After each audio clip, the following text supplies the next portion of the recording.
Let's say good morning to Neal Winders. Hello, sir. Good morning. How you doing? Hey, it's great to be here. Great to have you on the air. We're talking about voting for the parks, yes, on Prop 1, an upcoming ballot initiative here in the November ballot. Is that right? Correct. All right. So what are we doing here? What's been going on? We've talked a lot about Mason County Friends of the Parks, and there was a survey done out in the beginning of April of this year to talk about would there be support for a parks district. You're moving forward with this thing, and how's it all going? Yeah, there's some people that think that this has just been a overnight, fly-by-night sort of idea that has popped up, but the MPD ballot measure was 5 years in the making, and working through the Citizens Advisory Panel and Mason County Friends of the Park over the last 2 years, we worked with the Trust for Public Lands folks to develop this survey that was done in April to see if there would be enough support to even go forward with this initiative. And how'd it look? And there is support. There is not overwhelming support, but there is a majority of support in all three districts. So we felt that it was something that we should bring to the voters because we think it's a great opportunity for Mason County. So a slight support here, above 50%, but not by much. Okay. So what are some of the things that you guys on the pro side are saying, and what are some of the things that are being pushed back against, you feel, from on the no side? Well, on the pro side, what this is going to do is this is going to create a local government entity with a separate funding source that will be solely dedicated and focused to parks, trails, and recreation. So that means that we'll have money to go into the future with and do some development that if you look at our current comprehensive plan, some great ideas there, but none of them have been realized because of the lack of funding or the lack of vision and leadership to get these projects, to get traction on them and get them done. So I would imagine one of the first things somebody would say is, why is this more taxes? Why is this more taxes? Well, what the tax represents is it's going to be 20 cents per thousand of assessed value. So on the average home in Mason County, what you're looking at is $30 a year, $30 to maybe $40 a year. Okay. And if you think about that, that's less than $4 a month. And what that will do is that'll provide all of the funding needed going into the future for not only maintenance and operations, right, but also we'll have funding available for matching grants that we can use to apply for the larger grants that will bring money in to do these larger projects. Is there money already, though, in the budget for the county to do this stuff? At one point, we were seeing most of the REIT 2 funding in the parks budget, and that represented the money that we could use to do these larger projects. That money has been that has gone away over the last 5 years, and it's been used to pay for the interest on the Belfair sewage treatment plant. And so that's 5 years into a 25-year bond, right? Okay. So if you look at Arla Shepard's article in the Journal about the treatment plant, okay, what you're seeing is that $740,000 this year went solely to the interest on those bonds. And we're 5 years into this.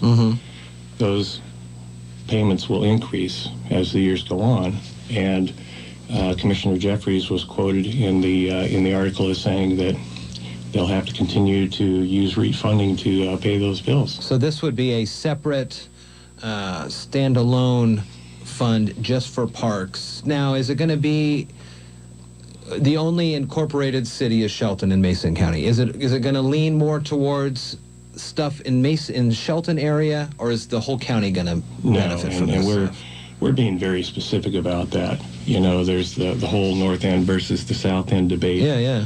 And we totally throw that out, and everything that we are looking at is regional and what's good for Mason County. Everything that has an economic development aspect to it that will bring people in that want to stay in Mason County going into the future. We're looking at regional trail networks, not a north end, south end thing. But, if there's the opportunity to put a soccer field in Belfair, then we're going to pursue that. If there's an opportunity to take on something like the Vance Creek Trestle and redo that deck and save some of our railroad heritage. Sure. Right? Yeah, I've been hearing about that. Yeah.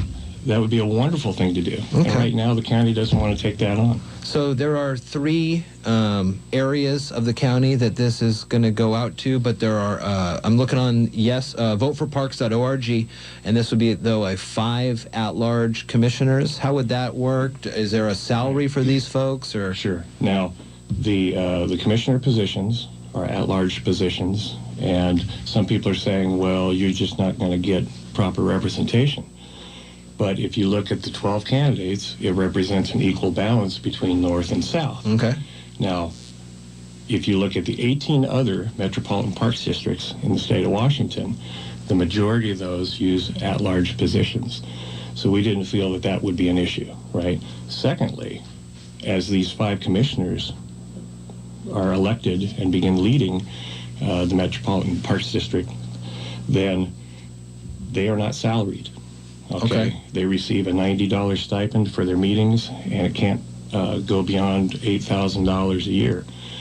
So if you add up all 5 of those commissioner positions, you're still going to be paying less than one county commissioner currently sitting. You were talking 18 metropolitan parks districts in the state, is that what you said? Correct. Do you have any success stories that you can share about one that has kind of gone above and beyond or really brought something key to an area? Well, the one that I look at is the Bainbridge Island Metropolitan Parks District. They're doing amazing things up there.